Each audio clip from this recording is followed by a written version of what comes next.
suis Nathalie Gagnon et je suis associée et également chef du groupe de droit des affaires de BCF. Avant de vous présenter notre conférencier, j'aimerais vous glisser un petit mot sur notre nouvelle série. Alors, comme vous le savez, au quotidien, BCF accompagne des entrepreneurs ainsi que les membres de leur écosystème financier. Nous sommes ravis au quotidien de côtoyer des brillants esprits d'affaires et on constate régulièrement, en fait, que les entrepreneurs souhaiteraient approfondir leurs connaissances sur des sujets stratégiques.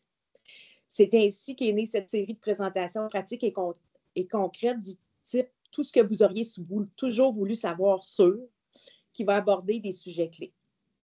Nous avons opté pour un format intime et exclusif qui favorisera les échanges au sein des petits groupes et notre initiative vise à créer un environnement propice aux discussions. Pour notre premier sujet, c'est notre associé Pierre Allard qui vous parlera d'intéressement d'employés. Pierre combine en fait 3 qualités rares. Il a un doigté suffisant pour être président du conseil d'un cabinet d'avocats. Il a une expertise reconnue en fiscalité et, phénomène rare, il est bon pédagogue. Par contre, vous allez constater qu'il y a un niveau d'attention qui n'est pas assez élevé pour suivre les questions sur le fil de clavardage. Alors, c'est moi qui vais être en charge de l'interrompre au besoin pour soulever les questions que vous pourriez soulever dans le fil au cours de la rencontre. Je vais y aller selon le déroulement. Par contre, je vous confirme que Pierre et moi resterons en ligne à la fin de la présentation. S'il y a des gens qui ont des questions, on va faire une petite séance de questions-réponses à la toute fin de la rencontre. Alors, sans plus tarder, je laisse la parole à Pierre.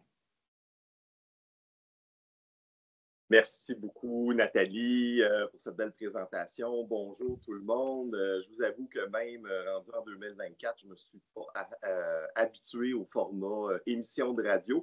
Fait que vous vous doutez que ce n'est pas moi qui ont contacté pour remplacer Paul Arcand. Bref, Nathalie sera ma contrepartie justement pour me poser des questions et pour combler mon déficit d'attention. Donc, en fait, je vous invite là, à poser vos questions tout au long de la présentation. Là. Vous n'êtes pas obligé d'attendre à la fin.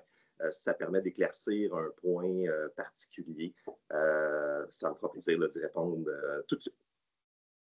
Donc, le sujet de l'intéressement des employés semblait assez logique pour débuter cette série-là. D'une part, parce que souvent dans un cycle d'entreprise, lorsqu'on est au cycle de la faire grandir, de l'améliorer, d'aller chercher du talent et tout ça, l'intéressement des employés, c'est une question qui se pose là, dans les premières années d'une entreprise ou d'une entreprise qui est en expansion ou en train de passer à un autre niveau.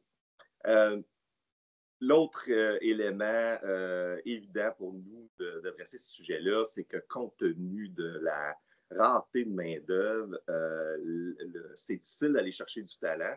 Donc, avant d'être obligé d'aller en chercher, il vaut mieux retenir celui que nous avons, mais aussi parce que ces régimes-là peuvent permettre de faire la différence pour être capable d'aller recruter du talent.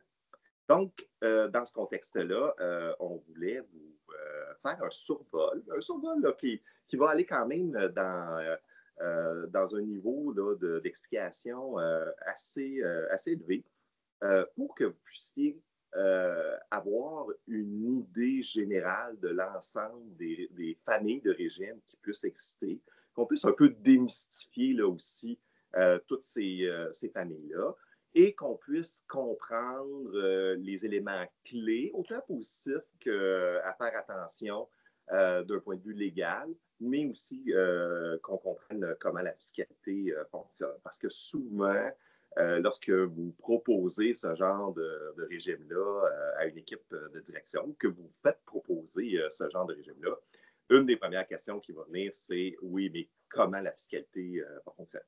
Donc, on va regarder ça ensemble ce matin. Si vous permettez, je vais partager mon écran. Ça devrait arriver dans quelques secondes. Donc,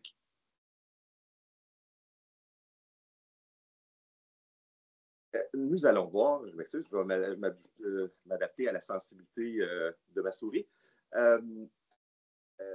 On va voir, on va faire des commentaires introductifs et généraux sur les objectifs d'un plan d'intéressement, qu'est-ce qui peut distinguer quand on va en choisir un par rapport à un autre, des éléments à se questionner, puis à faire une réflexion avant même de rentrer dans le choix du régime que vous voulez privilégier. Et ensuite de ça, on va regarder différents facteurs qui peuvent influencer selon l'environnement dans lequel vous êtes, l'environnement légal, l'environnement des employés, le lieu de résidence des employés, des facteurs là, qui peuvent faire une différence sur le choix. Pour terminer, avec des exemples de régime, avec des exemples concrets et en les regroupant entre autres en deux grandes familles, les plans qui sont essentiellement des plans qu'on va appeler de bonification payable en argent et des plans qui impliquent soit de la quasi-équité ou de l'équité. Lorsqu'on met en place ou qu'on désire mettre en place un régime, il faut d'abord se questionner sur qu'est-ce qu'on cherche à atteindre comme objectif. Est-ce que je suis dans un environnement d'une compagnie en démarrage qui se bat sur les mêmes talents que des très grandes entreprises qui ont des enveloppes salariales ou de la rémunération globale très importante? Moi, je n'avais pas pensé que mon téléphone sonnerait sur mon iPad. Donc, est-ce que c'est un contrepoids que j'essaie de faire parce que je peux moins offrir des enveloppes de rémunération globale à court terme liquide et je dois compenser par une perspective plus à long terme? Est-ce que je suis dans un contexte vraiment de peu rétention et que je voudrais notamment être capable d'avoir des signatures de clauses restrictives, on pense à la clause de non-concurrence, des clauses de non-sollicitation un peu plus costaudes que d'un simple contrat d'emploi? Est-ce que je suis vraiment avec le futur dirigeant ou les futurs dirigeants de cette entreprise-là, même à la limite des futurs acquéreurs, et que je veux développer non seulement l'esprit d'appartenance, mais aussi le sentiment du propriétaire. Donc, tout ça va aider à préciser le plan qu'on pourrait obtenir. Je dirais aussi que le nombre de postes ou de candidats visés peut avoir une influence. Si vous faites un plan seulement pour vos VP et présidents, donc ça vise 4-5 personnes, peut-être que l'approche ne serait pas la même que si vous le faites pour l'ensemble de vos directeurs principaux et directeurs, puis que ça couvre une vingtaine de personnes. Donc, c'est un élément aussi qu'on va considérer, puis où naturellement, notamment dans un régime où il y a plus de personnes, il faut s'attendre notamment à ce qu'il y ait un roulement naturel un peu plus important. Il faut aussi anticiper les distorsions du comportement que peut créer un régime. Je reviens au bon vieux principe qu'une enveloppe de rémunération, y compris un régime d'intéressement à long terme, doit favoriser les comportements qu'on veut induire là, chez la direction ou chez les employés clés. Et donc, il faut faire attention sur comment le régime est structuré et quels résultats il va donner. Donc, on peut s'attendre, là, notamment si c'est un régime qui est calqué sur la valeur de l'ensemble de l'entreprise, c'est une évaluation qui est très indirecte de la performance de l'employé, surtout là, dans une grande organisation et dans laquelle il y a multiples de facteurs qui peuvent rentrer en jeu. Puis notamment des facteurs carrément externes. Exemple, si votre entreprise, elle est corrélée à certains indicateurs externes, le prix du pétrole, le prix de l'électricité, le prix du fer ou d'autres éléments de marché, ça se peut que ça aille très bien puis que ça ne soit absolument pas en raison de la performance là, des employés. Il faut faire attention aussi qu'on ne favorise pas ou on n'induit pas d'avoir un comportement excessif sur un aspect, exemple la profitabilité à tout prix. Pour ceux qui sont assez vieux de se souvenir des années 2000 où il y a eu plusieurs excès avec les régimes d'intéressement des compagnies publiques, qu'il y a eu des fraudes sur la manipulation des données financières, ne serait-ce que pour avoir des plans de compensation et des régimes d'intéressement qui étaient très payants. Donc, il faut naturellement faire attention là, à ces éléments-là. Et il faut aussi se questionner si une mise de fonds dans un régime ou une absence de mise de fonds est adéquate. On y reviendra un petit peu, mais certaines personnes favorisent d'avoir un alignement du risque financier, pas par l'importance des fois, mais simplement pour dire que la personne va prendre ça plus au sérieux. Ça peut être intéressant. En même temps, si vous demandez ça à des gens dans la jeune trentaine qui ont des jeunes familles et qui essayent de s'acheter une maison, ça pourrait plus amener de stress qu'un bon comportement. Donc, il faut se poser tous ces éléments-là. Il n'y a pas de bonne ou de mauvaise réponse. Le seul élément à éviter, c'est de ne pas se poser la question. Donc, il faut comprendre aussi ce qu'on veut favoriser dans notre régime. Donc, si, par exemple, on veut aller vers un régime en équité ou en quasi-équité, entre vous et moi, le droit de vote que ça pourrait donner, parce que j'ai 0,1% ou 1% de la compagnie, c'est pas ça qui est important. Puis c'est important aussi de le faire comprendre que ce n'est pas l'élément clé du régime. Par contre, il faut le gérer parce qu'il y a des implications légales. Donc, pour éviter qu'on soit pris dans des situations qui amèneraient des délais et ainsi de suite, il faut s'assurer que tous ces éléments-là sont pris en considération. On le verra dans les pour et les contre des différents régimes. Il faut comprendre la situation de l'employé.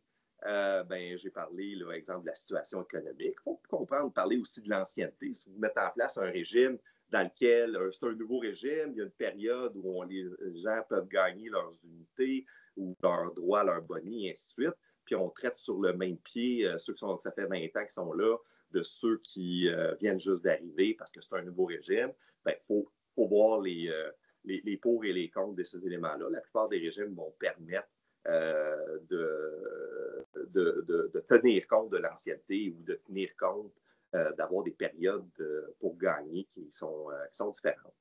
Pour tenir compte de la résidence et de la citoyenneté, je vous donne deux exemples là, qui pourraient drôlement faire une distorsion des résultats qu'on anticipait. D'une part, vous avez des employés qui résident, qui travaillent au Canada, mais qui sont citoyens américains. Donc, les États-Unis sont une des nations à travers le monde qui imposent leurs citoyens, même s'ils ne sont plus résidents des États-Unis. Et, par exemple, décider de faire un régime fantôme, qu'on va voir plus tard, pour un résident canadien qui est citoyen américain, ça se peut que ça soit une catastrophe. Donc, c'est des genres de questions qu'on ne pose pas, mais il faut s'intéresser à ces éléments-là. À l'inverse aussi, si vous avez une filiale dans un autre pays, que ce soit aux États-Unis, en Europe, ainsi de suite, là, on voit aussi de plus en plus de filiales dans des pays du nord de l'Afrique, au Liban, et donc des pays francophones qui viennent donner de la main-d'œuvre bien formée à bon coût pour les entreprises. Donc, et si vous avez l'intention d'étendre le régime d'intéressement aussi à vos filiales étrangères ou aux employés étrangers, il faut se questionner sur quel sera l'impact fiscal dans ce pays-là. On verra notamment que le bon vieux régime d'option d'achat d'actions, le stock option, est souvent le régime dans ces circonstances-là le mieux adapté parce qu'il est celui le plus universellement reconnu. Des éléments aussi qui dépassent votre contrôle, mais qui peuvent amener souvent des questions ou des situations qu'on a vues à plus d'une fois, Nathalie et moi. Mais on a des gens qui divorcent, ils étaient mariés, ont su le régime pendant qu'ils étaient mariés. Dépendamment comment c'est structuré, ça pourrait rentrer soit dans le régime matrimonial, soit dans le patrimoine familial, et avoir une implication s'ils se divorcent. Donc, ça pourrait amener des situations où vous devez travailler avec votre employé pour être capable de régler, du moins pour la partie financière de son régime. Fait qu'il faut comprendre ces éléments-là. Et ces éléments-là qui ne sont pas nécessairement simples à gérer parce qu'elles ne dépendent pas uniquement du régime. Puis naturellement, n'oubliez pas que si vous avez de multiples actionnaires et ainsi de suite, il est possible que vous ayez déjà prévu le droit de mettre en place un régime d'intéressement, puis notamment dans le contrat d'actionnaire, il y ait une autorisation ou même un engagement à le faire. Parce qu'il y a de plus en plus d'actionnaires, notamment investisseurs institutionnels, qui vont fortement recommander, vont obliger de mettre en place ce régime-là parce que c'est favorable pour retenir la main-d'œuvre et développer le talent, ce qui est une bonne chose pour la société. Mais si vous ne les avez pas naturellement, dans la part de ces régimes-là, vous pourrez demander non seulement l'autorisation du conseil d'administration, mais aussi celui des actionnaires. Donc, de ne pas l'oublier. Donc, je vous ai mis différents éléments qui pourraient être des objectifs d'un plan d'intéressement. En fait, je vous ai fait une petite liste que vous pourriez utiliser pour notamment mettre dans un term sheet ou bien dans un document pour préparer la mise en place d'un régime, là, pour cocher les éléments clés que vous voulez favoriser. Mais on peut résumer à peu près tous ces éléments-là à aligner les intérêts du management et des employés avec ceux de la société et des actionnaires. En bout de ligne, c'est ça qu'on recherche dans un plan d'intéressement. Donc, aller encore, je pourrais dire, davantage aligner les intérêts de ces employés-là avec l'entreprise et ses actionnaires. Il y a vraiment du choix pour tous les goûts et les besoins au niveau des régimes. Bon, on ne pourra pas voir tous ces régimes-là ce matin. On va voir plusieurs, mais on ne les fera pas tous en détail pour une question de souci de temps. Mais il y a la flèche que vous voyez là, elle est, je vous dirais, elle est en forme elle est en gradation. On part de régimes qui sont essentiellement des régimes de bonification du côté bleu foncé. Et plus on va vers le centre, on se rapproche de la quasi-équité, puis on va vers l'équité et jusqu'à carrément là, un achat partiel de l'entreprise. Tous ces régimes-là peuvent être modulés, adaptés pour les besoins. Je vous dirais aussi que de façon on peut avoir une règle du pouce, c'est que ce qu'on verra, c'est que les régimes dans la section bleu foncé seront généralement moins performants d'un point de vue fiscal et plus on va tasser vers la droite, plus ils vont le devenir. Cela étant dit, la fiscalité doit demeurer, tant qu'à moi, secondaire dans le choix d'un régime, mais l'impact est tellement important sur le résultat net.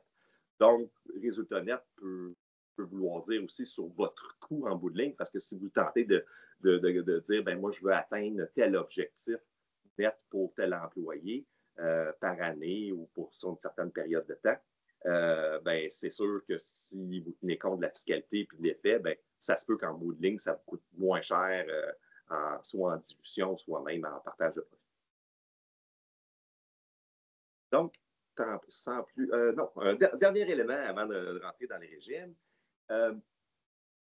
La caractérisation du régime va avoir une influence là, sur sa structure et sa fiscalité. D'abord, un élément important à identifier, est-ce qu'on cherche à intéresser uniquement des gens qui ont un statut légal d'employé et d'administrateur pour les fins notamment de la loi fiscale, un administrateur est considéré un employé, versus des contractuels. Puis parfois, on peut même ne pas s'en douter là, quand on regarde une entreprise, une personne a une carte d'affaires de l'entreprise et tout ça, mais techniquement a un statut de contractuel pour toutes sortes de raisons, soit historique ou autre. Donc, il faut identifier là, ces éléments, ces personnes-là qui ne seraient pas des employés ou des administrateurs parce que l'impact fiscal va être drôlement différent. Il faut aussi considérer que si je veux structurer mon régime comme avec un élément là, où il est à la valeur, où je le consens à la valeur marchande, et c'est vraiment une question de plus-value qui est l'objet du régime, ou non, je cherche même à avantager d'ores et déjà ab initio mes employés en leur donnant un escompte, ou un escompte du moins qui pourrait se matérialiser s'il reste une certaine période de temps. Les deux sont possibles, puis ça peut être des régimes qui donnent des résultats intéressants, puis des fois, la notion d'escompte peut être présentée d'une manière là, qui peut peut-être vous surprendre, on verra plus tard. Mais bref, il faut se questionner. Naturellement, si vous êtes une société qui est listée sur une bourse reconnue, il se peut que vous ayez des contraintes des valeurs mobilières et des règles de la bourse. Notamment, il est très rare qu'il est possible d'émettre des régimes à escompte lorsqu'on est sur une bourse reconnue. On a parlé tout à l'heure, mais il faut se questionner s'il y aura ou pas une contribution financière de l'employé, du participant. Est-ce qu'elle sera totale ou pas? Est-ce qu'elle sera financée sur une certaine période? Donc, c'est un élément qui est important à définir. Est-ce que ça va viser de nouvelles actions qu'on va émettre de la société? Et donc, notamment s'il y a un paiement, bien, le paiement va aller dans la société. Versus, est-ce que c'est l'achat d'actions d'autres participants, de gens qui vont à la retraite, exemple, dans des sociétés que je vais appeler plus type professionnel, des boîtes d'ingénieurs, des boîtes d'actuaires, des boîtes comptables, et ainsi de suite. Parfois, il y a un système d'intéressement qui se fait par rachat des gens qui prennent leur retraite. Donc, si c'est pour acheter des actions de gens qui s'en vont, là aussi, la structure va être différente. Finalement, le statut fiscal du type d'entreprise va être aussi déterminant. Donc, est-ce que je suis un environnement d'une société privée qui est sous contrôle d'une majorité d'actionnaires canadiens, ou non, je suis soit une société publique ou une compagnie privée qui est une filiale d'une compagnie publique. D'un point de vue fiscal, ce n'est pas une société privée. Et, ou qui est détenue par une majorité de non-résidents. Petit détail ici, bien qu'on parle de contrôle, si vous aviez simplement une liste de plusieurs actionnaires minoritaires non résidents, on réputera que la société est contrôlée par des non résidents. Donc, si on fait nos deux grandes catégories de régimes, on va avoir les régimes en argent qui peuvent prendre différents plans, des régimes de participation bénéfices, là, mais à très court terme, là, qui sont annuels. Nous, on va se concentrer sur deux. Le boni de 3 ans, vous allez comprendre pourquoi on parle, on voit souvent le terme de 3 ans, et qui est souvent appelé dans le jargon avec l'anglicisme cash plan. Et les fameux régimes fantômes. Donc, les régimes fantômes sont considérés comme des régimes en argent. Et de l'autre côté, on a la grande famille des régimes qui sont en équité ou quasi-équité, donc qui vont partir de l'option d'achat d'actions, les régimes d'appréciation de valeur, les SARS, ou les régimes carrément où on émet des actions, que ce soit restreinte à performance ou différée. Donc, moi, je vous donnerais le filtre ou le processus pour déterminer votre régime. Je vous conseillerais de l'aborder comme suit. En disant, si je peux trouver un régime qui est simple à mettre en place, simple à administrer, qui a, entre guillemets, le moins d'implications ou de perturbations sur ma structure, et que ça va donner un bon résultat et que je vais atteindre les objectifs qu'on va choisir dans ceux qu'on a discutés, ben, je commencerai par favoriser ce régime-là. Et si par ailleurs, on se rend compte que ça ne rencontre pas tous les objectifs ou qu'on pourrait faire mieux, ben, à ce moment-là, de considérer d'aller vers des structures qui sont dites un peu plus complexes. Donc, Le boni de 3 ans, cash plan, c'est un régime essentiellement qui est un régime de boni, mais au lieu de le payer annuellement, donc il y a un facteur de rétention très, très, très court terme. Là, les gens attendent le mois de février pour se faire payer leur boni, puis là, s'ils ne sont pas contents, ils vont s'en aller. C'est un régime qui vise à toujours avoir une somme que l'employé perdrait s'il quittait. Parce qu'on va, il y a différentes structures, mais essentiellement, on va décaler dans le temps le boni d'une année donnée et soit en le payant dans une date donnée. Je vous donne un exemple. J'évalue la performance d'un employé, puis basé soit sur sa performance individuelle, soit sur la performance de l'entreprise ou les deux. Et je calcule un montant, puis je lui dis, ben, voici, tu as en banque un montant de 100 000 mais il va être payé en 2027. Ça, c'est une façon de le faire. Puis par la suite, celui de 2025 sera en 2028, et ainsi de suite. Donc, rendu en 2027, l'employé perdra toujours un an de boni s'il quitte l'entreprise. Fait qu'il y a un élément où il peut y penser 2 fois. L'autre élément, l'autre façon qu'on voit souvent ces plans-là structurés, c'est plutôt le paiement il est décalé et étalé. Donc, on va dire, exemple, je vais te payer ton boni de 100 000 de 2024, un tiers dès qu'il est calculé en 2025, un tiers en 2026, un tiers en 2027. Et par la suite, celui de 2025, ben, il va avoir un tiers payé là. Donc, j'aurai le tiers de 2020 à 25 payable en 2026. J'aurai la portion du boni de 2024 payé en 2026. Et au bout de 3 ans, ben, je vais avoir l'équivalent d'un an de boni qui est payé à tous les ans, mais je vais aussi en perdre l'équivalent potentiel d'un an de boni.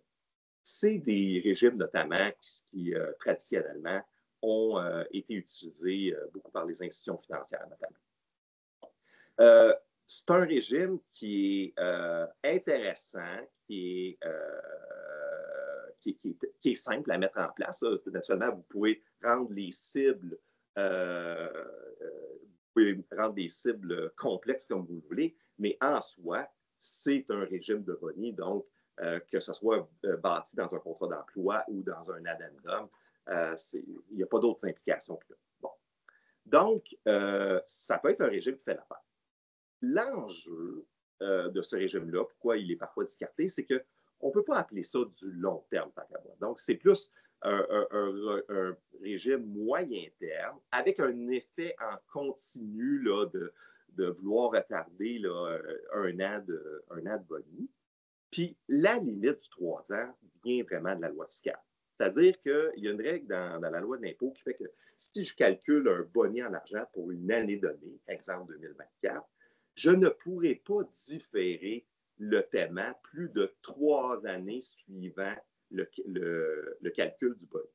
Faire attention, notamment aussi dans ces régimes-là, au délai de calcul. Donc, si vous dites, je vais te le payer 3 ans, mais ça va être 3 ans et demi parce que je dois attendre les résultats financiers de l'année, puis là, mes résultats financiers, je les ai juste 90 jours après la fin de l'année, ça peut causer des problèmes. Puis le problème, si on faisait un régime qui dépassait le 3 ans au niveau d'un paiement, d'un montant qui est vraiment calculé 3 ans antérieurement, l'effet est assez désastreux parce que l'employé serait payable dans l'année où il est calculé. Même s'il ne reçoit pas d'argent en 2024, le montant devrait être inclus dans ses revenus. Vous devriez faire les retenues à la source et ainsi de suite. Donc, c'est le principal frein ou élément là, qui pourrait faire qu'on ne sélectionnerait pas ce type de régime-là. D'un point de vue plus mécanique au niveau fiscal, ben, c'est un boni, donc l'employé va l'ajouter à ses revenus, va être taxé selon les taux graduels. Ça pourrait aller donc jusqu'à 53,31 %. C'est les taux maximum au fédéral et au provincial. Par contre, l'employeur, la société qui paye le boni, puis l'employeur aura droit à une déduction et la déduction sera en fonction de votre revenu imposable, en présumant aussi que j'ai un revenu imposable. Tu sais, par exemple, dans certaines compagnies en démarrage, de type start-up et tout ça, où c'est long avant de faire des profits imposables, ben, la valeur de la déduction est très relative comparée à une compagnie qui est stable, qui fait plusieurs revenus, puis qui est à 26 %. Il reste qu'on voit quand même un débalancement entre le montant de l'imposition à 53,31 et la déduction maximale à 26 %. Donc, c'est pour nos régimes des bonnies de 3 ans. Il y a une exception au régime de bonification dans lequel on peut aller au-delà de 3 ans. Et c'est les régimes fantômes. Peut-être certains sont surpris de voir qu'on inclut les régimes fantômes dans la catégorie en argent, parce que je vais faire un élément là, un peu simpliste, là, mais un régime fantôme, c'est essentiellement un bonifié. Donc, c'est un régime qui va être payable en argent, qui, d'un point de vue légal et fiscal, est un boni, mais qui est calculé sur une unité qui veut suivre l'appréciation de valeur de l'entreprise. Donc, pour bénéficier de l'exception au régime de 3 ans, il faut remplir des conditions qui sont assez strictes là, dans le règlement de la loi de l'impôt et peut enlever là, une certaine flexibilité à ce régime-là. Par exemple, il faut absolument que le régime soit basé sur l'augmentation de valeur et qu'il n'y en ait pas en partant. Donc, il ne serait pas possible de faire un régime fantôme avec un escompte en partant. Il ne serait pas possible non plus de faire un régime fantôme avec des garanties en disant je vais te payer la plus élevée entre la valeur des actions ou 100 000 $ par année, par exemple. Ça ne serait pas possible de faire ça, du moins sans déclencher un événement fiscal qu'on cherche à éviter.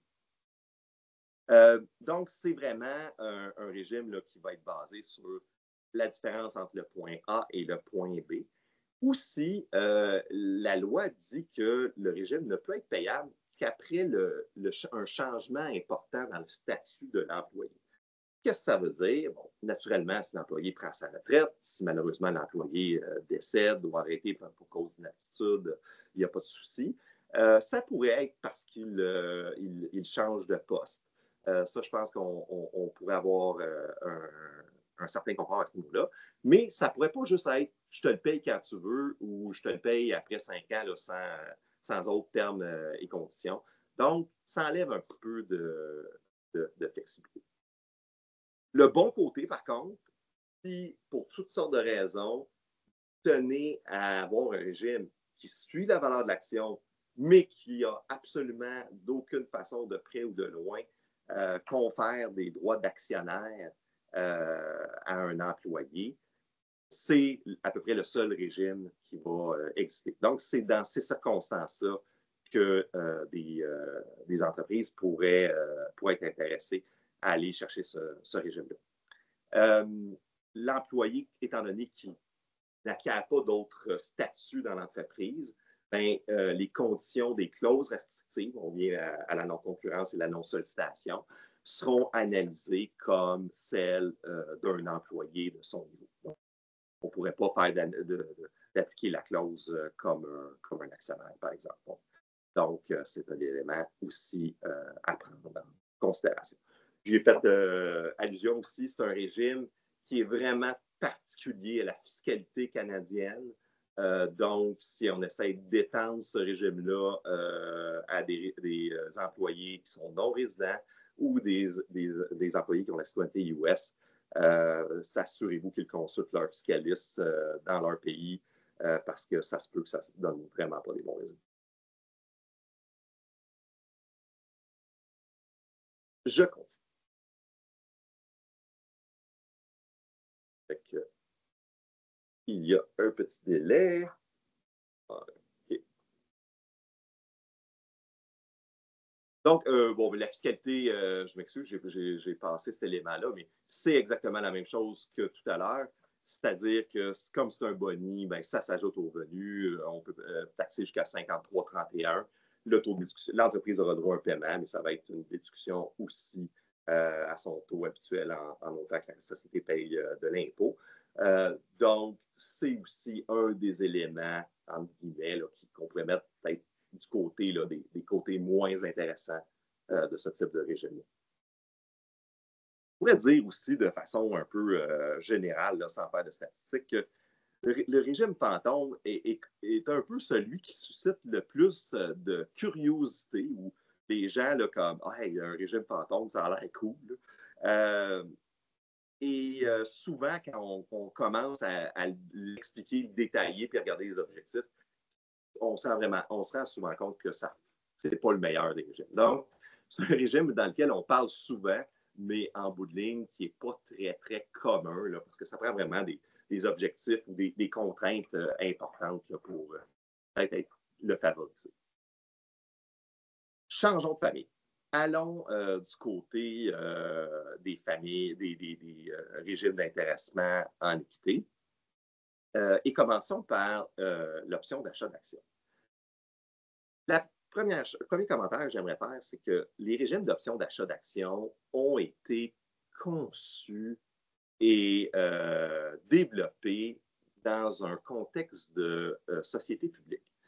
Ça ne veut pas dire que c'est applicable uniquement aux sociétés publiques, mais il faut en être conscient. Notamment, c'est un régime dans lequel c'est très utile d'avoir une évaluation en continu que vous n'aurez pas pour une société privée, autant pour l'entrée que les sorties. C'est un régime aussi qui est conçu dans une optique où il y a toujours un marché pour vendre les options. Et il devrait en avoir un si le titre est intéressant. Puis c'est un régime qui est basé notamment aussi sur le fait qu'il y a un prix d'exercice à payer qui peut être parfois substantiel. Donc, qui va demander des liquidités pour être capable de les exercer, d'où l'élément intéressant d'avoir un marché public qui permet de monnayer en partie les options, ne serait-ce que pour financer la levée de l'option, mais aussi, dans certaines circonstances, lorsque l'impôt est payable immédiatement, on va le voir plus tard, ça peut être essentiel d'être capable d'en monnayer une partie. Donc, généralement, l'option d'achat d'actions est souvent consentie à la valeur marchande des actions pour une année donnée.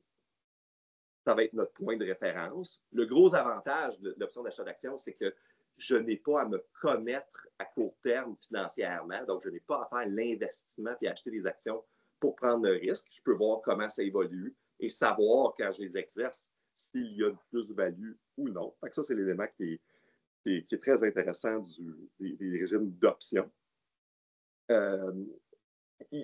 L'autre élément aussi, c'est que dans certaines circonstances de compagnies privées, il serait possible aussi de donner un incitatif supplémentaire aux employés en donnant un escompte sur cette valeur-là, soit qu'elle est bâtie en fonction du temps ou simplement là, émise en partant. Je vous dirais que j'ouvre une parenthèse ici, il y a une certaine mode qui s'est développée aussi dans les compagnies qui cherchent, qui lèvent du financement qu'on va appeler là, de démarrage ou juste avant ou juste après, où la valorisation reconnue par l'investisseur ne sera pas nécessairement celle qui sera considérée être la juste valeur marchande des options en disant, bien, souvent les investisseurs ont des droits préférentiels de liquidation, donc ce n'est pas vrai que si le lendemain matin, un employé avait ces actions-là, il serait capable de les prendre à ce prix-là.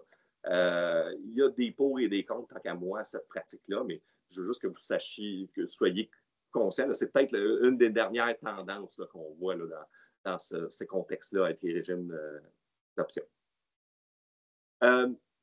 Si vous êtes dans un environnement de compagnie privée, les caractéristiques des compagnies publiques qu'on ne retrouvera pas, ben, il va falloir les recréer ou les gérer. Donc, notamment, il va probablement falloir mettre en place un système d'évaluation probablement annuel ou du moins minimalement à chaque fois qu'il y a soit une émission, soit un exercice d'option. Bon, un système d'évaluation peut partir là, d'une évaluation professionnelle avec un modèle qui soit plus ça appliqué à l'interne. Ça peut être une bonne façon de procéder là, si un modèle financier est applicable et que les conditions ne valent pas toujours sur le marché. Parce que sinon, de faire une évaluation à tous les ans, là, c'est très lourd et coûteux. Bien que typiquement, la levée de l'option, l'employé va payer pour la levée de l'option, il y a différents éléments là, qui peuvent gérer ou faciliter la vie de l'employé. Notamment, il serait possible de designer un régime d'option d'une compagnie privée dans lequel l'option sera levée uniquement à un événement de liquidité. Donc, l'employé va toujours prendre sa valeur sous forme d'option, mais le seul réel événement dans lequel il pourra l'exercer, c'est s'il y a une vente, un financement important ou autre événement qui sera défini comme un événement de liquidité, qui lui permettra à ce moment-là, probablement, là, comme je disais, de monnayer en partie ou en totalité les options, notamment s'il veut exercer des options. C'est possible aussi d'avoir des régimes d'options qui ont des caractéristiques qui peuvent se rapprocher du SAR, c'est-à-dire qu'au lieu de payer le lever de l'option, c'est qu'on utilise la valeur de l'option, donc le delta entre la valeur de l'octroi et la valeur au moment de l'exercice, et que ça soit la valeur typiquement appelée en anglais in the money, qui servent comme prix d'exercice. Naturellement, l'employé aurait moins d'actions, mais il n'aurait pas à débourser sa poche. Fait que ça, c'est un élément là, qui est possible de design. Il serait possible aussi simplement de racheter pour un montant d'argent la valeur de l'équité là, du delta entre le prix d'exercice et la valeur au marché. Bon, c'est un régime, comme la plupart, qui est très flexible. Donc, on peut prévoir toutes sortes de conditions.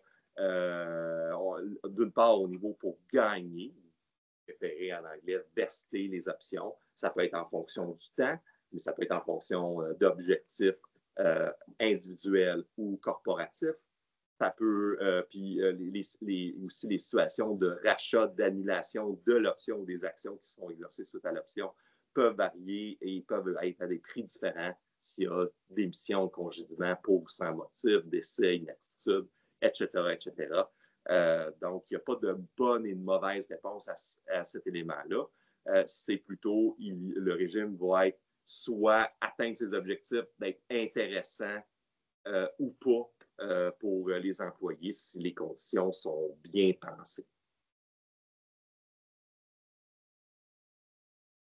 Donc, on a parlé de la monétisation, là, comme on dit, ça peut être l'exercice des options, mais un paiement là, pour la valeur intrinsèque, soit en argent, soit en action, ou la vente pure et simple des options.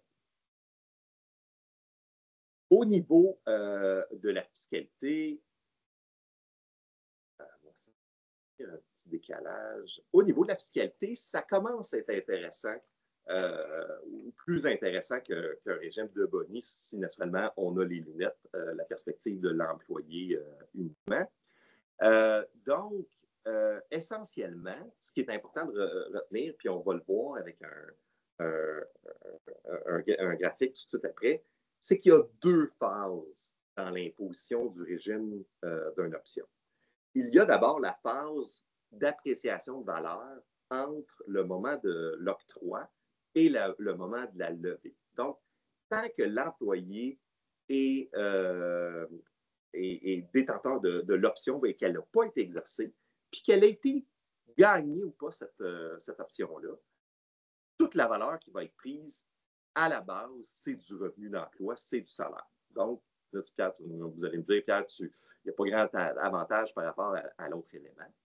Par contre, il y a des déductions particulières qui existent autant au fédéral qu'au provincial, qui fait en sorte que dans deux circonstances importantes, ou bien l'option, son prix d'octroi était la juste valeur marchande, ou bien l'action, pas l'option, mais l'action, lorsqu'elle sera exercée, est détenue au moins 24 mois, le même délai que la fameuse déduction pour gain capital. il y aura une déduction de base de 50 jusqu'au 25 juin au fédéral et de 25 au provincial. Le 25 au provincial pourrait être majoré dans certaines circonstances si vous êtes une capitalisation de moins de 50 millions, si vous réclamez des crédits d'impôt R&D, etc. Il y a une série de conditions à respecter où là, la condition pourrait être majorée. Donc, à la base, présentement, là, pour le reste du mois de juin, si j'ai la déduction de 50 au fédéral et 25 au provincial, puis que je suis taxé au plus haut taux, là, de 53,31, l'équivalent va être 33,09. Donc, c'est quand même là, 20 points de pourcentage de moins là, que notre 53,31. Avant de conclure là, que c'est bon jusqu'au 25 juin, allons pas trop vite. En fait, puis bonne nouvelle, le projet de loi a finalement été déposé ce lundi. Un employé qui aurait le droit à un stock option pourra conserver la déduction de 50 au fédéral pour la valeur de le premier 250 000. Fait vous avez entendu là, que le premier 250 000 de gain en capital pour un particulier va demeurer, ça c'est annuel, va demeurer à un taux d'inclusion de 50 C'est seulement la portion excédentaire qui va être à 66,2 ça s'applique également aux options. Par contre, ce qu'il faut savoir, c'est que ce qu'ils sont venus préciser lundi, c'est que l'employé devra partager son 250 000 entre son avantage comme option et ses gains en capitaux. Donc, s'il y avait les deux types de revenus cette année-là, il devra faire le choix. Il y a une flexibilité là, pour l'appliquer sur un ou sur l'autre ou en partie sur un ou sur l'autre. Mais le 250 000, il va être partagé, il ne sera pas doublé. Si j'avais la chance d'avoir la déduction majorée autant au fédéral qu'au provincial, je serais à 26,6 ou 7 ce qui est exactement le taux du gain de capital présentement. Par contre, comprenez que ça reste de la nature du revenu d'entreprise, du revenu d'emploi, je m'excuse. Donc, si l'employé, par exemple, avait une perte en capital, il ne pourrait pas l'appliquer contre ce revenu-là et il n'aurait pas le droit non plus d'utiliser sa déduction pour gain en capital parce que c'est une valeur d'option. Donc, ça ne se qualifie pas. Il y a un inconnu sur la position du provincial pour le après 25 juin. Le provincial a simplement, après le budget fédéral, annoncé qu'il allait suivre l'augmentation du taux du fédéral, mais n'est pas allé plus loin. Naturellement, ils attendaient de connaître le détail. Mais comme eux, la déduction de base n'était pas un miroir, n'était pas calquée sur le taux d'inclusion du gain capital comme au fédéral, on ne sait pas trop quelle position. Est-ce qu'ils vont simplement le laisser à 25 comme c'est le cas présentement? Est-ce qu'ils vont le réduire d'un certain pourcentage? Est-ce qu'ils vont, il y a certains optimistes disent qu'ils pourront en profiter pour hausser leur déduction et l'aligner sur le fédéral, l'amener à 33 On ne le sait pas. Il n'y a pas eu d'annonce. Bon. Un élément important, c'est que la déduction que je viens de vous expliquer sera possible pour l'employé si l'employeur fait le choix de ne pas déduire comme déduction, comme s'ils avaient payé un boni, la valeur de l'option. Donc, et le choix, c'est l'entreprise qui l'a. Donc, puis, notamment, il y a plusieurs régimes qui existaient déjà, ou du moins qui ont été continués d'utiliser, qui datent d'avant cette modification-là à la loi, qui ne prévoient pas qui sont absolument muets sur qui va utiliser la déduction ou pas, ce qui donc donnerait le choix à l'employeur de l'utiliser. Ça peut amener là, une certaine confusion ou certaines perceptions négatives là, des employés. Ça pourrait être bon de clarifier l'intention. Et si vous me faites un nouveau régime, ça serait peut-être bon aussi de prendre position sur cet élément-là. Ou du moins, si vous ne le faites pas, que vous soyez conscient que les employés devraient prendre pour acquis là, que pour eux, ça va être de la rémunération sur cette portion-là. l'autre portion de la valeur, puis allons sur le graphique, là, ça va être plus parlant, c'est que, donc, on vient de voir la période entre l'octroi et l'exercice. Maintenant, si effectivement je suis dans une situation où un employé va exercer son option et devenir actionnaire, cette revenu-là, cette valeur-là qui a été prise, c'est du revenu d'emploi. Pour donner un exemple, les actions valaient 10 au moment de l'octroi. Au moment de l'exercice, les actions valent maintenant 15 et ce 5 $-là, c'est du revenu d'emploi. On verra quand est-ce qu'il est payé. Et ou bien il y aura une déduction pour l'employeur, ou bien si on remplit les deux conditions, que c'était soit la valeur marchande ou plus tard qu'on verra qu'on détiendra les actions suffisamment longtemps, je pourrai avoir le droit à la déduction là, au fédéral et au Québec. À partir du moment où ils sont exercés, là, ce sera véritablement du gain en capital. Fait, je perds la notion de revenu d'emploi, ou pour certains, je me libère de la rémunération comme revenu d'emploi.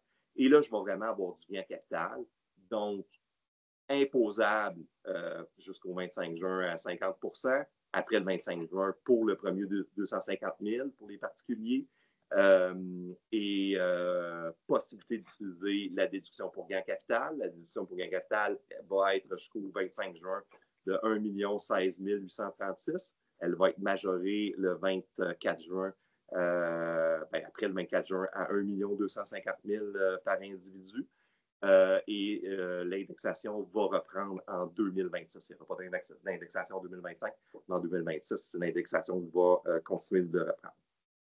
Donc, c'est sûr que cette portion-là peut être très, très avantageuse parce qu'on parle d'un gain capital sur le premier 250 000 qui va rester à un taux maximum de 26,7 % et on pourrait tomber carrément à zéro pour cette portion-là si on a le droit au gain capital. Puis là, à 1 250 000 et plus, ça peut couvrir un gain là, pour une bonne portion d'un régime qu'un employé aurait droit. Le paiement des impôts est aussi important. Puis c'est là qu'il faut retenir la différence entre une société qui est privée sous contrôle canadien et une qui ne l'est pas. Dans une compagnie publique, dans une compagnie qui n'est pas contrôlée canadien, lorsque j'exerce mon option, je dois régler mes impôts pour ma portion revenu d'emploi. Ça veut donc dire que si je ne suis pas capable d'en vendre dès le moment de l'exercice, je peux être dans le trouble là, pour payer les impôts si la plus-value est importante. Où la société privée sous contrôle canadien amène un avantage supplémentaire, c'est qu'on va calculer le revenu d'emploi au moment de l'exercice. C'est important d'avoir une évaluation à ce moment-là, mais il n'y aurait pas d'impôt à payer si l'employé fait les exercices et n'en vend pas, par exemple, parce qu'il y a les moyens de payer le prix d'exercice. Et le règlement des impôts ne se ferait qu'à la vente, à la fois pour la portion revenu d'emploi et gain à capital.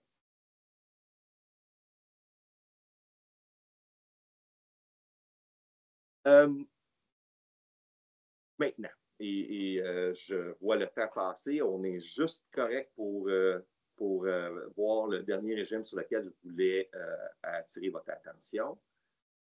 Imaginons maintenant un régime où on émettrait dès le départ des actions. Puis, il y a différentes formules là, dans lesquelles on peut imaginer, mais je vais vous en proposer deux.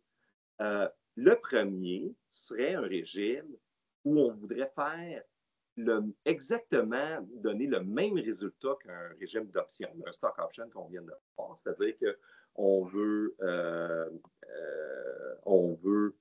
faire le delta entre une plus-value entre le moment de l'octroi et le moment de la vente. Mais au lieu d'attendre que les options soient gagnées, puis même que l'employé ait les moyens d'exercer l'option, on les émettrait dès le départ, mais avec un gros élastique attaché après. C'est de là d'où vient le nom de droit restreint, d'action restreinte. C'est-à-dire que l'employé n'a pas une libre possibilité de transiger les actions.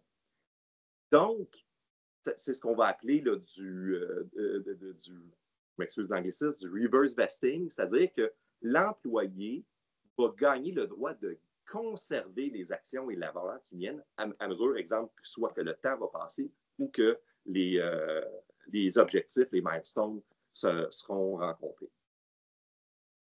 Donc, je vous donne un exemple. J'émets des actions première journée à un employé. Il a l'obligation de rester, par exemple, au moins 3 ans à l'emploi pour y avoir droit. Pour une raison ou une autre, il démissionne après 1 an. Bien, je pourrais racheter les actions pour le prix que je les vise, exemple, $1. Sans conséquence pour personne. Donc, il faut être conscient, par contre, que bien que les actions ne donnent pas le droit à une base de valeur, légalement, vous avez un actionnaire. Donc, au niveau de la structure, c'est un peu plus complexe parce qu'on a une véritable émission d'actions, mais surtout, on doit gérer les droits d'actionnaire, notamment par une convention d'actionnaire qui peut être avec l'ensemble des actionnaires existants ou parfois, ce n'est pas opportun de mêler l'employé à ça, puis on va le faire avec des conventions qui sont unilatérales avec la société. Ça veut donc dire là, que, notamment en vertu de la loi, cet actionnaire-là a le droit à un minimum d'informations. En 12 et moi, la grande majorité des situations qu'on rencontre où les gens considèrent ces régimes-là, c'est pour des gens généralement là, relativement haut dans le management de l'entreprise. Donc, on est souvent plus d'un régime aussi qui vise là, plus la situation là, des 4-5 top exécutifs là, ou même du président que la situation là, des 20-25 directeurs principaux. Et ce sont déjà des gens, de toute façon, qui ont accès à toute l'information, voire bien plus que ce qu'un actionnaire a typiquement le droit. Autre élément, on a parlé tout à l'heure, ce n'est pas le droit de vote qui est recherché. Il est possible qu'on émette des actions sans droit de vote. Par contre, même dans certaines circonstances, des actions sans droit de vote peuvent avoir le droit de voter sur certaines questions prévues par la loi et c'est important de prévoir des mécanismes de convention de vote ou d'être capable de gérer là, la situation de l'employé. Autre chose particulière qui est peu connue, mais ça prend le vote de l'ensemble des actionnaires, y compris non-votants, pour donner une exemption de ne pas avoir d'état financier audité. Donc, si vous n'avez pas d'état financier audité et vous n'en voulez surtout pas, il faut porter attention à ça et gérer cette situation. Bon. Qu'est-ce qu'on essaye d'atteindre? Et je vais aller à mon graphique. Là. Je vais recommencer ça. Donc, qu'est-ce qu'on essaye d'atteindre avec un régime comme celui-là? J'essaie d'y retourner. Donc, on essaie de, je ne veux pas vous donner mal au cœur, de tasser la période d'exercice et de la faire coïncider avec l'octroi. Donc, tout à l'heure, l'imposition d'un régime comme celui qu'on vient d'un régime d'action restreinte, c'est que c'est la même séquence qu'une option. C'est-à-dire que la valeur qui serait donnée ab initio, par exemple, j'émets les actions escomptes. Mes actions valent 10 $ et je les fais payer tout simplement 1 $. Je les émets pour rien au départ. Bien, à ce moment-là, cette valeur-là, ça serait du revenu d'emploi. Par contre, en faisant combiner l'exercice au moment où il y a un actionnaire à l'octroi, toute ma plus-value sera du gain capital. Donc, non seulement j'ai une imposition plus favorable, donc surtout notamment là, avec les modifications du 25 juin, d'être capable d'aller chercher la déduction à 1 250 000, voire plus là, pour les régimes qui donneraient des valeurs supérieures aux 250 000, ça peut être particulièrement attrayant parce qu'on passerait d'un régime de boni ou fantôme qui est taxé à 53 % à un régime qui pourrait amener jusqu'à 0 pour un employé. Mais aussi, c'est que ça permet de partir d'ores et déjà le délai de 24 mois pour avoir le droit à la déduction sur la portion revenu d'emploi, ma portion de entre 10 et 1 $, et de partir mon délai aussi de 24 mois en même temps pour la déduction pour gain de capital. Donc, c'est sûr que du point de vue de l'employé, ce régime-là donne des résultats assez importants. Par contre, c'est clairement aussi le régime qui amène le plus de considération à mettre en place pour un employeur. Et donc, et un employeur et des co-actionnaires, naturellement, et qui doit être particulièrement bien pensé et bien géré. Élément aussi qui peut être intéressant, mais à étudier de façon spécifique, on a un actionnaire qui va signer une convention d'actionnaire, donc on peut penser avoir des clauses restrictives, clauses en concurrence, qui pourraient être un peu plus costaudes que de droit de l'emploi. Il faut faire attention, là, la jurisprudence sur ces questions-là en droit de l'emploi semble varier d'une année à l'autre. Mais naturellement, il ne faut pas penser que parce que quelqu'un a 1/100 de 1% de la compagnie en action qu'il pourrait être astreint à une clause de 5 ans. Il faut qu'il y ait aussi une corrélation quand même, une raisonnabilité avec le montant que ça peut présenter. Fait que, il faut faire attention dans l'analyse de ça ou se poser toutes les questions pertinentes. Nathalie, j'ai essayé de rentrer le plus possible dans le temps d'une heure. Donc, peut-être avant de te passer la parole, je reviens avec ce qu'on disait au début. Il faut se poser les bonnes questions. C'est quoi notre philosophie de rémunération? C'est quoi qu'on a déjà en place? Avant d'aller vers ça, est-ce qu'on est mieux de compléter notre... Si on n'a pas de régime de bonification à court terme, est-ce qu'on ne serait pas mieux de compléter ça avant de penser à ça? Est-ce qu'il faut aller chercher certaines données pour savoir c'est quoi la répartition du régime puis quelles valeurs qui font éliminer ça? T'sais, souvent, les gens nous demandent comment je calcule ce que je veux donner. Il n'y a pas vraiment d'autre façon que de ramener ça en valeur monétaire en disant, exemple, si c'est une plus-value, est-ce que je vais, qu'est-ce que j'espère comme croissance? C'est quoi mes objectifs sur, par exemple, une période de 5 ans? Qu'est-ce que ça peut représenter pour l'employé? Quel pourcentage, exemple, de son salaire annuellement ça peut représenter? C'est souvent comme ça que c'est analysé, puis c'est représenté en pourcentage du salaire de la personne, ou au moins c'est la cible. Il faut se poser la question si la plus-value est le bon régime. Je n'ai pas eu le temps d'en parler beaucoup, mais parfois, exemple, si vous avez une entreprise qui est corrélée, comme je disais tantôt, à quelque chose complètement extérieur à l'entreprise, vos employés peuvent faire un très, très bon travail, mais la valeur est à la baisse parce que le pétrole est à la baisse ou le prix du fer est à la hausse. Est-ce que c'est à ce moment-là, un boni en action serait-il préférable? Un boni en action donnerait le même résultat que ce qu'on vient de faire. Bon, le boni en action donne moins de plus-value parce qu'en pourcentage, il y en aurait moins, mais ça reste une valeur intrinsèque, même si ça baisse de 10 ça vaut encore 90 de la valeur, alors qu'une prise de plus-value, si vous êtes à -1, bien, ça vaut 0. Donc, c'est toutes les questions qu'il faut se poser, les pièges à éviter, naturellement, d'aller calquer le régime qui est fait par notre voisin, par notre ami, qui a peut-être des circonstances différentes, des objectifs différents. Faire attention de ne pas payer 2 fois pour la même chose, d'avoir des régimes qui se chevauchent, pas tenir compte, effectivement, de votre offre globale. Il faut avoir un régime super performant à long terme, mais rien donné à court terme, puis que la pression sur les liquidités à court terme des personnes que vous visez, c'est juste pas ce qu'ils ont besoin. Se poser la question si c'est nécessaire ou pas qu'il y ait un investissement, etc., etc. Merci, Pierre. Ça fait plaisir. Je dois dire qu'on va retenir pour te servir dans le futur que la fiscalité est secondaire. Tout à fait. Dites-moi-les en tout temps.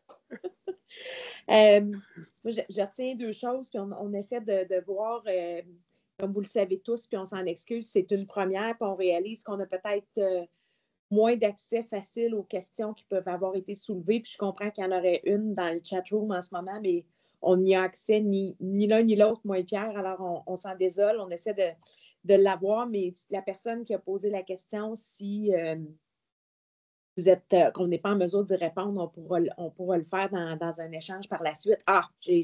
Merci à Geneviève Martin qui nous relaie la question. Alors, c'est une question d'Éric Doyon qui nous dit: est-ce que c'est possible d'expliquer l'impact d'avoir des activités importantes et ou des filiales hors Canada sur un régime à long terme à base d'actions ou autre régime? Merci, Éric, pour ta question. Bonjour, notre ami Éric de chez Water Capital. Éric, c'est une excellente question. En fait, à la base, d'avoir des filiales n'a pas d'impact direct. Là, donc, n'a pas d'impact direct sur la qualification ou la structure du régime.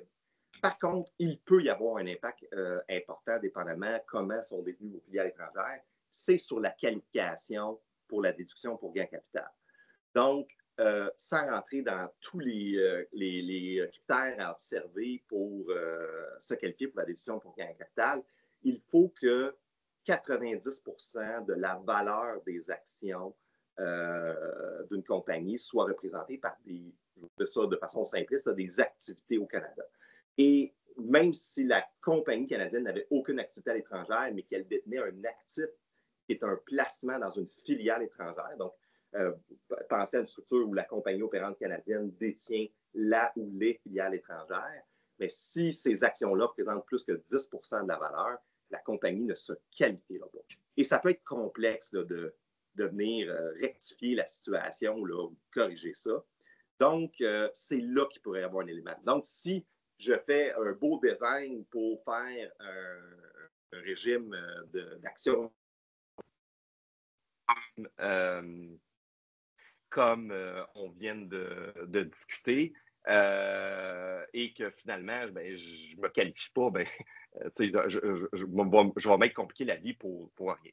C'est un élément à considérer. Il y a un élément de retenir ça, puis oublier là, les régimes d'intéressement, juste pour vous, là, si vous-même vous êtes ou vos actionnaires sont intéressés à utiliser la déduction pour gain capital, ce qu'on va essayer de favoriser lorsqu'on sait que la valeur des filiales étrangères peuvent être importantes, c'est des structures parallèles, c'est-à-dire la compagnie opérante canadienne qui est détenue et qui n'aurait pas de filiale, avec une société sœur qui serait un holding canadien qui, elle, détiendrait les sociétés sœurs, les filiales étrangères.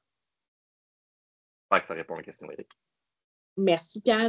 J'espère effectivement, Éric, que ça répond à ta question. Sinon, tu sais comment nous rejoindre pour en discuter plus amplement. Ça nous fera plaisir. C'est un peu la même chose. Je vous invite tous les participants, si vous aviez des questions par la suite, vous voudriez échanger davantage avec Pierre sur cette question-là, vous pouvez nous contacter, soit Pierre directement si vous avez ses coordonnées, ou via moi ou avec les associés avec lesquels vous êtes habitués de travailler. Puis ça va nous faire plaisir de vous mettre en contact avec Pierre pour approfondir le sujet. Alors, merci à tout le monde. Puis, un thumbs up, Nathalie. J'ai réussi à me faire un propre thumbs up. D'habitude, j'ai avoir des ballons, mais là, j'ai réussi le thumbs up. Et je retiens deux autres choses de ta présentation, Pierre, qui me semblent assez majeures. C'est que de prendre le temps de faire l'alignement des intérêts, on peut regarder tous les aspects fiscaux, mais si on n'aligne pas bien les intérêts, on peut créer des comportements qui ne sont pas nécessairement ceux qu'on souhaite. Et de ne pas prendre les choses en mode automatique. Dans le fond, il y a beaucoup de nuances dans les régimes d'options, puis souvent, on entend beaucoup de mythes, puis tu en as mentionné plusieurs, là, notamment le fait que donner des actions non votantes, c'est une meilleure chose. On sait de notre côté que ça a ses limites parce que un faible pourcentage d'actions votantes n'a pas beaucoup d'effets dilutifs sur les votes, alors que des actions non votantes peuvent créer, par exemple, un vote par catégorie au terme de la loi, ce qui amène certaines contraintes. Bref, contentez-vous pas de réfléchir en termes de mythe ou d'automatisme qui est applicable dans une situation donnée et ne s'adapte pas bien dans une autre situation. Alors, prenez le temps de réfléchir à ces angles-là. Oui. Et tu sais, Nathalie, pour faire du pouce, là, et je ne fais pas juste référence à ton pouce virtuel, sur ce que tu viens de dire, tu sais, le cas classique, c'est qu'on peut rencontrer dans cette situation-là, c'est vous voyez une star que vous voulez engager, vous devez bouger vite, vous vous engagez dans un contrat d'emploi, un commitment de mettre en place un régime là, sans nécessairement mettre de trop de paramètres, ou des fois il y en a, mais sans avoir eu la chance de l'analyser. Et là, des fois, ça tarde un peu, puis là, il commence à avoir de la pression pour le mettre en place, puis ainsi de suite. Et c'est là, des fois, là, qu'on on manque l'opportunité d'avoir fait l'exercice là, de se questionner sur la bonne structure et ainsi de suite. Là, il y a un livre qui est assez populaire de ce temps-ci, qui n'a rien à voir avec les régimes d'intéressement, qui parle des grandes erreurs dans les projets, puis quand est-ce que ça a bien fonctionné pour fonctionner, et tout part du design en partant. Mais je pense qu'on peut appliquer ce principe-là au régime d'intéressement aussi. Merci. Alors, merci à tout le monde pour votre attention. Je vous invite à rester à l'affût. Notre intention est de continuer cette série de formations-là. Ça sera parfois des membres de l'équipe de BCF, parfois des membres parmi nos amis BCF qui ont des sujets intéressants également à présenter aux entrepreneurs. Donc, on va vous tenir informés des prochaines rencontres et formations entrepreneurs avisées. Si vous avez des commentaires, questions sur le format aussi, n'hésitez pas à nous en faire part. On a une souhaite en amélioration continue de notre côté aussi. Alors, merci à tout le monde, puis je vous souhaite une excellente journée. Merci, au revoir.